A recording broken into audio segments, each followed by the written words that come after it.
Il y a de cela 3 jours, j'ai dépensé 220 € en courses alimentaires. Il y a de cela 2 jours, j'ai dépensé 0 € de toute la journée. Hier, j'ai dépensé 142 € dans de la restauration. Aujourd'hui, 0 € de dépenses jusqu'à présent et il est prévu que je ne dépense rien du tout toute cette journée. Demain, il est prévu un montant de dépenses aussi. Est-ce que tu es capable de faire ce que je viens de faire là? Sinon, tu as un gros problème avec l'argent.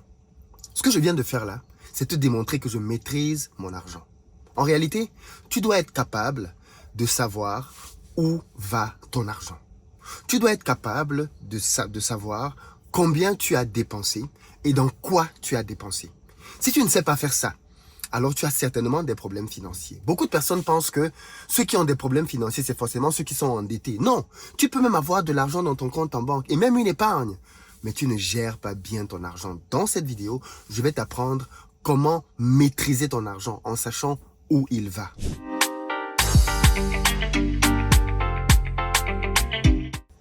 Salut à toi, bienvenue sur ma chaîne, moi c'est Philippe Simon, ici je te parle de business, d'argent, de mindset, parce que c'est grâce à tout ça qu'on va développer notre communauté.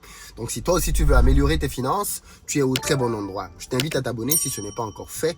On est dans une nouvelle saison, abonne-toi pour avoir des contenus enrichissants et partage les vidéos, les amis, partagez les vidéos pour que la communauté ne cesse de grandir. On est déjà très nombreux ici et je vous remercie pour cela. Je voudrais profiter de cette occasion pour vous souhaiter mes vœux les meilleurs, mais je ferai une vidéo dédiée aux vœux parce que je considère que le moment des vœux est souvent un moment qui est mal compris. Dans tous les cas, je vous souhaite pour cette année beaucoup de réussite, beaucoup de santé, beaucoup d'amour. Et je veux revenir au sujet de l'argent et donc beaucoup d'argent. Alors, vous ne pouvez pas réussir financièrement tant que vous ne savez pas où va votre argent. En réalité, le problème dans la gestion des finances de beaucoup de gens, c'est qu'ils pensent qu'ils doivent juste faire des économies ou alors juste épargner. Non, c'est un ensemble de choses que vous devez faire et qui suivent une logique. Et la première étape pour quelqu'un qui veut vraiment améliorer ses finances, c'est d'être capable d'identifier où va son argent. Et dans cette vidéo, je vais vous partager 6 techniques qui vont vous permettre de le faire. Peu importe là où vous êtes sur la planète, en Afrique, en Europe, en Amérique, en Asie. 6 techniques indispensables que j'ai utilisées moi-même. Aujourd'hui, je ne les utilise plus de cette manière. Je vous montrerai comment je les utilise. Mais pour les débutants, je vais vous partager 6 techniques que vous devez utiliser absolument à partir de maintenant pour savoir où va votre argent. Peut-être que vous vous êtes déjà dit, comme certaines personnes, c'est pas possible. Où est passé mon argent? Vous regardez votre compte, vous regardez votre épargne et vous avez l'impression que l'argent a fondu. Et quand vous réfléchissez, vous vous dites, mais je ne vois même pas ce que j'ai dépensé, je ne vois même pas ce que j'ai acheté pour que l'argent s'en aille. Est-ce que ça vous est déjà arrivé? Ça arrive souvent. Tu te dis, mais qu'est-ce qui se passe? L'argent est parti où? À peine tu te tournes, boum, l'argent est fini. Mince! Qu'est-ce qui s'est passé? Où est passé l'argent? Et donc c'est là la première chose que vous devez savoir. Où va votre argent? Afin de pouvoir donc répondre à cette question précieuse et importante, je vais vous demander de faire 6 choses. La première chose, désormais, à partir d'aujourd'hui, chaque fois que vous faites un achat, s'il vous plaît, prenez un reçu et gardez-le. Première chose, chaque fois que vous faites un achat, prenez un reçu et gardez-le. Si vous allez dans un centre commercial, prenez votre reçu de caisse, gardez-le avec vous. Dans une prochaine vidéo, je vais vous donner les techniques pour épargner. Et je vais vous donner des techniques très puissantes. J'en ai énormément. Ça va être juste... Cette année, c'est l'année de l'épargne. Cette année, je vais t'aider à épargner comme tu n'as jamais épargné de toute ta vie. Cette année, tu vas comprendre pourquoi est-ce que j'ai pu épargner des centaines de milliers d'euros. Parce que je vais te montrer des techniques que tu n'imagines même pas. Et qui vont te permettre d'épargner comme jamais. Certaines personnes se disent, oui, mais je ne peux pas épargner. J'ai déjà trop de problèmes, trop de charges. Non. Tout le monde peut épargner. Même si tu as 4 enfants, que tu es mère seule et que tu touches le SMIC, je vais te montrer dans les prochaines vidéos que toi aussi, tu peux épargner. Tout le monde peut épargner. Peut-être pas au même niveau, mais tout le monde peut épargner. Revenons donc d'abord aux techniques que l'on doit mettre en œuvre pour savoir où va notre argent. La première chose, donc, je disais, il faut absolument que tu puisses conserver tes reçus. Oui. Peu importe là où tu vas, au restaurant, au magasin, au centre commercial, tu dois conserver tes reçus. Pour ceux d'entre vous qui êtes en Afrique et qui allaient dire, oui, mais dans mon pays, Je n'ai pas de reçus partout là où je vais.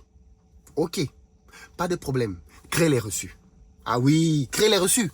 Tu prends du papier, tu le découpes en petits montants. Et partout là où tu vas dépenser de l'argent, tu prends un de tes papiers, tu écris le lieu où tu as dépensé, tu écris la nature de la dépense et tu mets le montant. Point barre. Tu as créé ton reçu. Donc si tu es allé au marché et que tu as acheté de la tomate, de la viande, du riz, tu prends ton petit papier vierge blanc et tu écris dessus marché central, marché Sandaga et tu mets achat alimentaire, montant 200, je sais pas moi, 20 000 francs, 10 000 francs. Tu écris le montant, donc tu te crées toi-même ton reçu. C'est très important les amis, vous devez avoir une trace de tous vos achats. Tous vos achats. Ça c'est la première étape. La deuxième étape, c'est que à partir d'aujourd'hui, applique ce que je suis en train de te dire là. Ne rigole pas avec ça. Applique ce que je suis en train de te dire. À partir d'aujourd'hui, à la fin de ta journée, avant de dormir, prends un papier, prends un carnet, note la journée et note le total de tes dépenses. Prends un carnet que tu vas utiliser pour toute l'année. Tu notes là-dedans le montant total de tes dépenses. C'est tellement important ces deux premières étapes. À partir de là, tu ne seras plus aveugle. Là, maintenant, je viens de régler ton problème de cécité financière. Maintenant, tu as les yeux qui peuvent commencer à voir. Mais c'est indispensable que ces deux petites étapes que je te demande de faire, que tu les appliques. Alors, peut-être qu'au début, ça va être compliqué parce que tu vas peut-être oublier de temps en temps, mais discipline-toi. Discipline-toi pour être en mesure de collecter tous tes reçus. Et puis, tu vas te rendre compte que c'est pas si compliqué que ça. Parce qu'en fait, tu ne dépenses pas 50 fois par jour. Mais c'est vrai. Tu ne dépenses pas 50 fois par jour. Tu crois que tu dépenses combien de fois? Regarde ta journée. Le matin, peut-être tu prends un petit déjeuner quelque part. À midi, peut-être que tu vas manger au restaurant. Le soir, peut-être que tu t'arrêtes quelque part pour prendre un petit verre. Et puis tu rentres. Donc, max 3 dépenses. Donc, je ne suis pas en train de te demander de faire quelque chose qui va te demander de faire 200 efforts. Non. Même les shoppers et les shoppeuses là, qui passent leur temps à faire beaucoup d'achats. Tu vas dans un centre commercial, tu achètes beaucoup de trucs, mais quand tu ressors de là, tu as fait ta journée et tu as peut-être fait ta semaine. Dans tous les cas, faites ces deux choses. C'est super important. Troisième chose, regarde tes cartes bancaires. Si tu n'as pas de carte bancaire, ce point, tu peux le passer. Mais comme la majorité des personnes qui sont ici ont des cartes bancaires dans la diaspora ou même au pays, regarde les éléments pour lesquels on te facture pour tes cartes bancaires. À ce stade, si on est encore au listing, parce que plus tard, je vais vous expliquer comment optimiser tout ça. Mais à ce stade-ci, on est en train de faire le diagnostic. Donc, prenez toutes vos cartes bancaires, même celles que vous n'utilisez plus, mais qui sont encore en fonction. Et regardez les contrats que vous avez avec ces banques. Si vous ne vous souvenez plus des contrats, appelez votre conseiller et demandez-lui qu'est-ce qui vous est facturé avec cette carte. Ou alors, regardez simplement vos relevés des 3 ou des 6 derniers mois. Et parfois, vous allez voir qu'il y a des petites lignes là qui passent. 1 euro ceci, 2 euros ceci, 5 000 ceci, 8 000 ceci, 4 000 ceci.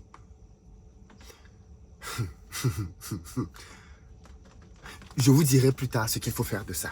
Mais dans tous les cas, troisième élément, allez vers vos cartes bleues et regardez toutes les dépenses, tous les frais, toutes les charges qu'il y a liées à l'usage de la carte bleue. Mettez ça quelque part, notez ça. Ensuite, quatrième élément, faites la liste de toutes vos dépenses au niveau des charges variables. Vous savez, on a deux types de charges. On a des charges fixes et on a des charges variables. Les charges fixes, ce sont les charges qui reviennent tous les mois. Loyer, crédit bancaire, facture d'électricité. Vous avez des charges variables. La nourriture, le carburant, ça ce sont des charges variables. Maintenant, vous avez des charges variables occasionnelles. Donc, dans les charges variables, on a deux familles.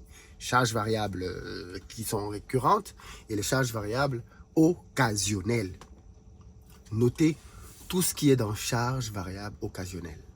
Les charges variables occasionnelles, c'est un cadeau pour un anniversaire, c'est un cadeau pour les fêtes, ce sont des vacances, c'est s'acheter des vêtements. C'est occasionnel. On ne s'achète pas des vêtements tous les jours. Donc, tout ce qui est occasionnel dans votre vie, vous le notez dans les charges. Vous le notez. Chaque fois que vous faites ce genre de dépenses, vous le notez. À ce stade, si je veux comprendre vos habitudes, je ne suis pas encore en train de vous guérir. Je veux d'abord comprendre. C'est le diagnostic.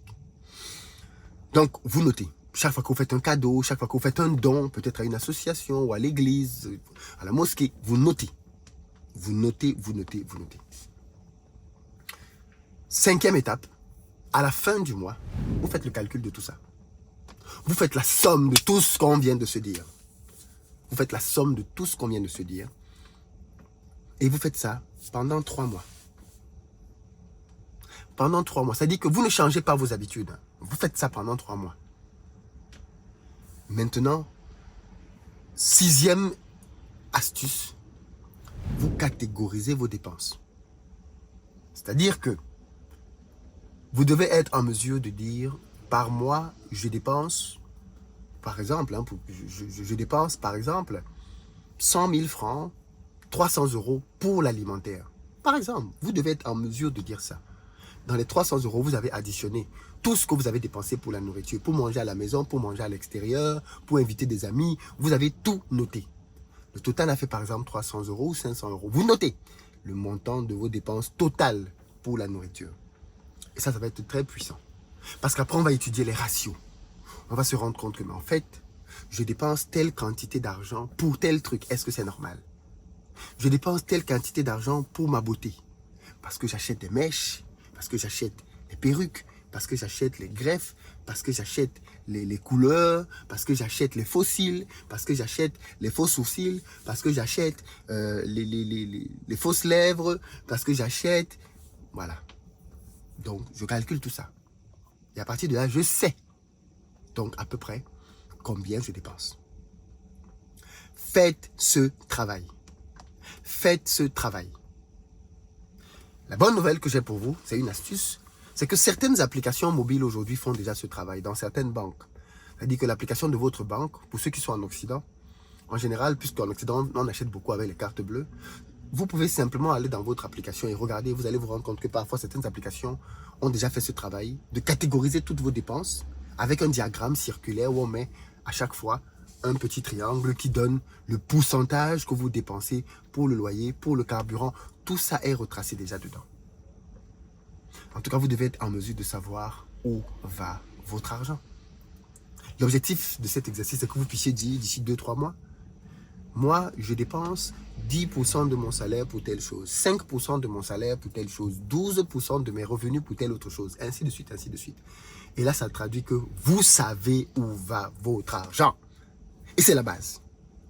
J'ai créé un programme ambitieux pour ceux qui veulent aller plus loin, l'école de l'argent, dans lequel je vous accompagne à reprendre le contrôle de votre argent, afin que votre argent ne soit plus quelque chose que vous ne maîtrisez pas, quelque chose qui est flou. Non, vous devez maîtriser votre argent. Et dans ce programme-là, je vous accompagne pour vous aider à maîtriser votre argent. Si vous avez des dettes, je vous aide à éponger vos dettes.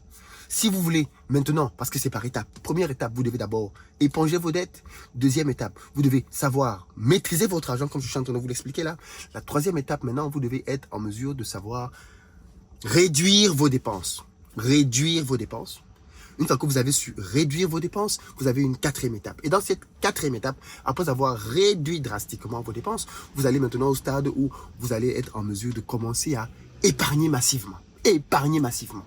Et dans une 5e étape, après avoir épargné massivement, vous allez maintenant être dans un mode dans lequel vous allez être en mesure d'investissement. Tout ça, c'est dans le programme. L'école de l'argent. Dans la barre de description, vous avez un lien qui vous permet de nous rejoindre dans le programme. Dépêchez-vous. C'est le moment. Changez vos finances. Changez vos vies. C'est le moment et c'est la saison. À très bientôt.